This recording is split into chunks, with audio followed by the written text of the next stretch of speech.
श्री महालक्ष्मी की व्रत कथा, गुरुवार की कथा। चलिए भक्तजनों, ध्यान से सुनिए। श्री महालक्ष्मी की व्रत कथा, गुरुवार की व्रत कथा। इसे श्रावण और पठन करने से दुख दारिद्र्य दूर हो जाता है। श्री महालक्ष्मी माता की कृपा से सुख, संपत्ति, ऐश्वर्य प्राप्त होता है। मन की इच्छा पूरी होती है। श्री महालक्ष्मी माता के अनेक रूप तथा नाम हैं।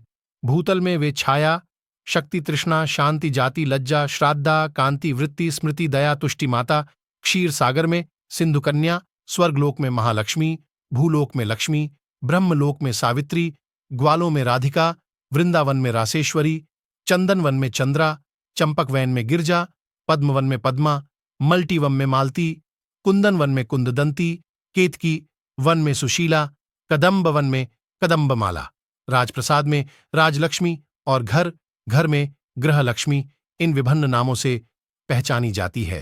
दोस्तों, अब हम मार्गशीर्ष महालक्ष्मी की कथा सुनते हैं। एक गांव में एक गरीब ब्राह्मण रहता था।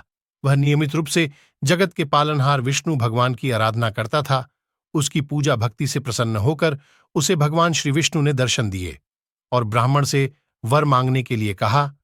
तब ब्राह्मण ने लक्ष्मी जी का निवास अपने घर में होने की इच्छा जाहिर की। तब श्री विष्णु ने लक्ष्मी जी की प्राप्ति का मार्ग बताया। उन्होंने बताया कि मंदिर के सामने एक स्त्री आती है जो यहां आकर उपले थापती है। तुम उसे अपने घर आने का आमंत्रण देना। वही देवी लक्ष्मी है। विष्णु जी ने ब्राह्मण से कहा, जब धन की देवी मां लक्ष्मी के तुम्हारे घर पधारेंगी तो तुम्हारा घर धन और धान्य से भर जाएगा। यह कहकर श्री विष्णु जी चले गए। अगले दिन वह सुबह ही वह मंदिर के सामने बैठ गया। लक्ष्मी जी उपले थापने के लिए आईं तो ब्राह्मण ने उनसे अपने घर आने का निवेदन किया।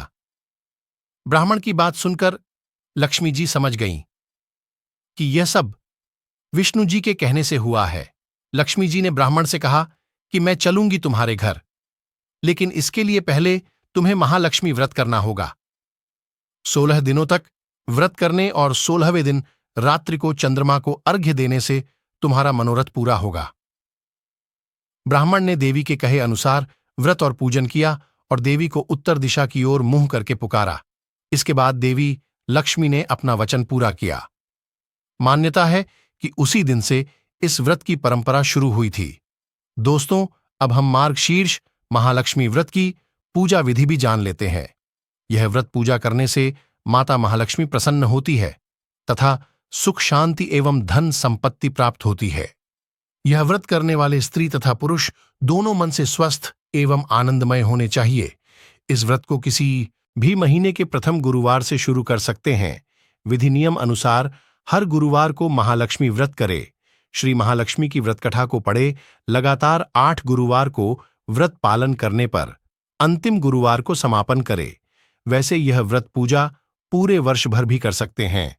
पूरे वर्ष भर हर गुरुवार के देवी की प्रतिमा या फोटो के सामने बैठकर व्रत कथा को पढ़े।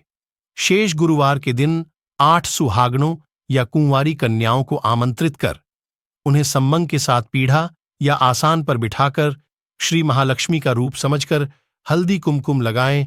पूजा की समाप्ति पर फल प्रसाद वितरण करें तथा इस कथा की एक प्रति उन्हें देकर नमस्कार करें। केवल नारी ही नहीं अपितु पुरुष भी यह पूजा कर सकते हैं। वे सुहागन या कुमारिका को आमंत्रित कर उन्हें हाथ में हल्दी कुमकुम प्रदान करें तथा व्रत कथा की एक प्रति देकर उन्हें प्रणाम करें। पुरुषों को भी इस व्रत कथा को पढ़ना चाहिए। जिस दिन व्रत हो उपवास करे, दूध फलाहार करें, खाली पेट न रहे। रात को भोजन से पहले देवी को भोग लगाएं एवं परिवार के साथ भोजन करें। पद्म पुराण में यह व्रत गृहस्थजनों के लिए बताया गया है। इस पूजा को पति पत्नी मिलकर कर सकते हैं। अगर किसी कारण पूजा में बाधा आए तो औरों से पूजा करवा लेनी चाहिए, पर खुद उपवास अवश्य करें। उस गुरुवार को गिनती में न लें। अगर किसी दूसरी पूजा का उपवास गुरुवार को आए तो भी यह पूजा की जा सकती है। दिन या रात में भी पूजा की जा सकती है। दिन में उपवास करें तथा रात में पूजा के बाद भोजन कर लें। इस व्रत कथा को सुनने के लिए अपने आस पड़ोस के लोगों को, रिश्तेदारों को तथा घर के लोगों को बुलाएं। व्रत कथा को पढ़ते समय शांति तथा एकाग्रता बरतें। अघन, मार्गशीर्ष कि पहले गुरुवार को व्रत शुरू करें तथा अंतिम गुरुवार को उसका समापन करें। अगर माह में 5 गुरुवार आए तो 5 गुरुवार को उस दिन अमावस्या या पूर्णिमा हो तो भी पूजा करें। यदि आपको हमारे द्वारा दी गई जानकारी अच्छी लगी हो तो वीडियो को लाइक और चैनल को सब्सक्राइब करिए। धन्यवाद।